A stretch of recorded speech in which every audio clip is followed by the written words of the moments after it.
Big breaking आपको ग्वालियर से बता दें, मंत्री तुलसीराम सिलावट के काफिले की गाड़ी डिवाइडर से टकरा गई। अब से थोड़ी देर पहले हमने आपको तस्वीरें दिखाई थी कि बाइक से जहां पर गड्ढा हुआ था उस सड़क का निरीक्षण करने के लिए पहुंचे थे। बाइक से जा रहे युवक को इस हादसे में मामूली चोट आई है। मंत्री तुलसीराम सिलावट सड़कों का निरीक्षण करने के लिए निकले हुए थे। काफिले में 12 से ज्यादा गाड़ियां थी। पटेल नगर होटल सुखसागर के पास उनके काफिले से आप देखिए एक युवक टकरा गया है। तो इस वक्त की बड़ी खबर आपको बता रहे हैं ग्वालियर से, मंत्री तुलसीराम सिलावट के काफिले की गाड़ी डिवाइडर से टकरा गई। बाइक से जा रहे युवक को भी मामूली चोट आई है। अब से थोड़ी देर पहले तुलसीराम सिलावट तमाम अधिकारियों के साथ सड़कों का निरीक्षण करने के लिए निकले थे। IBC 24 ने जब खबर दिखाई कि सिंधिया महल के पास की जो महल रोड है किस तरह से उसमें सुरंग बन गया है, इससे पहले भी तुलसीराम सिलावट से IBC 24 ने एक्सक्लूसिव बातचीत की थी। उन्होंने जानकारी दी थी कि कल वो औचक निरीक्षण करने के लिए पहुंचेंगे। और देखिए किस तरह से बाइक में सवार होकर के तुलसीराम सिलावट तमाम अधिकारियों के साथ वहां पर पहुंचे थे। और उसके बाद बताया जा रहा है कि मंत्री तुलसीराम सिलावट के काफिले की गाड़ी डिवाइडर से टकरा गई है। इस दौरान वहां से एक युवक भी गुजर रहा था, वो भी इसकी चपेट में आया, उसको मामूली चोट लगी है। काफिले में बताया जा रहा है कि 12 से ज्यादा गाड़ियां थी। पटेल नगर होटल सुखसागर के पास यह हादसा हुआ है।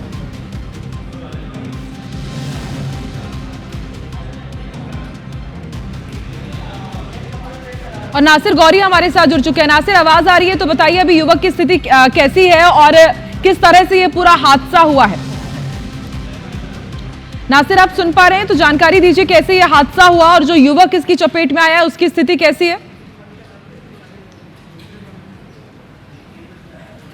देखिए, फिलहाल युवक को चोटें जरूर आई है, लेकिन उसको जो पत्रकार हैं सोशल मीडिया के, उनको ये चोटें लगी हैं। जैसे कि ग्वालियर शहर की सड़कों का निरीक्षण करने के लिए तुलसीराम सिलावट निकले हुए थे। सिटी सेंटर में सुखसागर होटल है, वहाँ पर उनकी जो फॉलो गार्ड है वो टकराई, उस गाड़ी से वो टकराया है और उसके बाद उसको मामूली चोटें आई। हालांकि उसको उपचार के लिए निजी अस्पताल में ले जाया गया है, लेकिन फिलहाल ज़्यादा चोटें नहीं है। लेकिन जिस तरह से उनका जो 1 दर्जन से ज़्यादा गाड़ियों का जो काफिला था, शहर की जो खस्ता हाल सड़कें हैं उनका निरीक्षण करने के लिए प्रभारी मंत्री खुद निकले हुए थे, क्योंकि IBC 24 ने दिखाया था कि ग्वालियर शहर की सड़कों की स्थिति क्या है, खासकर महल रोड की सड़क की स्थिति क्या है। क्योंकि देश और प्रदेश में जो महल रोड है वो चर्चित हो गई, लेकिन सबसे खास बात ये रही कि जो महल रोड यानी कि जिससे पूरे देश भर में ग्वालियर की बदनामी हो रही है, लेकिन प्रभारी मंत्री लगभग 2 घंटे से ज़्यादा का वक्त बीत गया है उनको निरीक्षण करते करते, लेकिन वो उस रोड पर नहीं गए हैं। यानी कि ये सबसे बड़ा सवाल है कि जिस रोड से ग्वालियर बदनाम हुआ, आप उस रोड पर निरीक्षण करने के लिए नहीं पहुंचे। कहा यह भी जा रहा है क्योंकि ये मोहन सरकार में मंत्री जरूर हैं, प्रभारी मंत्री जरूर हैं ग्वालियर के, लेकिन ज्योतिरादित्य सिंधिया के गुट से आते हैं और यही वही महल रोड है जो उनके महल के सामने से दस्तकी। और कहीं ना कहीं जो विपक्ष है जो टारगेट कर रहा है, वो कह रहा है कि महल के की सड़क के हाल हैं, सिंधिया की नगरी के ये हाल है, सिंधिया के शहर के ये हाल है कि वहाँ भ्रष्टाचार की सड़कों का निर्माण किया जा रहा है। तो कहीं ना कहीं बड़ा सवाल खड़ा होता है। IBC 24 ने भी लगातार प्रभारी मंत्री से बार-बार पूछने की कोशिश की। जैसे कि आप बता रहे हैं कि ये उस पर्टिकुलर सड़क पर निरीक्षण करने के लिए अब तक नहीं पहुंचे, क्या समझा जाए जो किरकिरी हो रही है? तो क्या शर्मिंदगी एक बड़ी वजह है कि वहां नहीं जा रहे हैं, या फिर एक ढीला ढाला रवैया कि लगातार उस सड़क की पूरे देश में चर्चा हो रही है लेकिन आप उसी सड़क में नहीं जा रहे हैं निरीक्षण करने के लिए, बाकी सब जगह आप बाइक में जा रहे हैं, घूम रहे हैं, फिर रहे हैं, अधिकारियों से बातचीत कर रहे हैं? ये तो भाई लापरवाही की हद है कि जो चर्चा का विषय सड़क बनी है उसको छोड़ के पूरे ग्वालियर में आप घूम रहे हैं, ऐसा क्यों? बिल्कुल, आप पब्लिसिटी बटोरने के लिए स्कूटी का उपयोग करते हैं, मोटरसाइकिल का उपयोग करते हैं, लेकिन आप उस रोड पर नहीं जा रहे हैं जो देश और दुनिया में सबसे ज़्यादा चर्चित रोड बन गई है।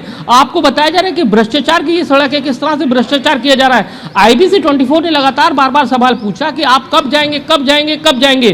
तो बार उनका ये कि जवाब था मैं जाऊँगा, लेकिन कब जाऊँगा ये मैं आपको बता दूंगा, कब जाऊँगा आपको मैं बता दूंगा। लेकिन सबसे पहले अगर आप रोडों की खस्ताहाल रोडों का निरीक्षण करने निकले थे, अधिकारियों से बात कर रहे हैं, निगम के ऑफिसर से बात कर रहे हैं, प्रशासन के अधिकारियों से बात कर रहे हैं, तो आपको तो पहले उन अधिकारियों की जिम्मेदारी तय करना थी, ठेकेदार पर जिम्मेदारी तय करना थी कि आपके ने कैसी रोड बनाई है। क्योंकि एक दिन का मामला नहीं है, 15 दिन में 8 बार ये रोड धसकी। तो आपके निगम के ऑफिसर क्या कर रहे थे? आपने उस समय भी प्रशासन के लोगों से बात करी होगी, तो उन्होंने आपको क्या रिपोर्ट दी? तो सारे एंगल्स पे आपको पहले ही जांच कर लेना चाहिए थे, अपनी तरफ से पूरा मटेरियल इकट्ठा कर लेना चाहिए था कि हाँ किसकी गलती है, किसके चलते आप कह रहे हैं कि जो जिम्मेदार हैं, चाहे प्रशासनिक अधिकारी हो, निगम के अधिकारी हो या फिर ठेकेदार हो, सब पे कार्रवाई की जाएगी, लेकिन कार्रवाई कब की जाएगी ये बड़ा सवाल है। और साथ ही सबसे अहम सवाल ये भी है कि आप उस रोड पर क्यों नहीं गए।